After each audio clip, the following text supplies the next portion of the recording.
Hi everyone, in front of me is Yamaha MusicCast 50, and today I will show you how to manage routines on its app. Let's get started. At first we have to open our app, then we have to click routines, create new routine. Now we can type our routine name, our beat training. Our icon will be fitness. We can choose our room, we can choose source, as you can see.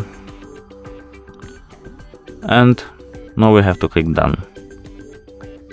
To start our routine, we have to just click on it. As you can see, our device is now off. That's it for today. Like and subscribe for more these types of videos. Goodbye.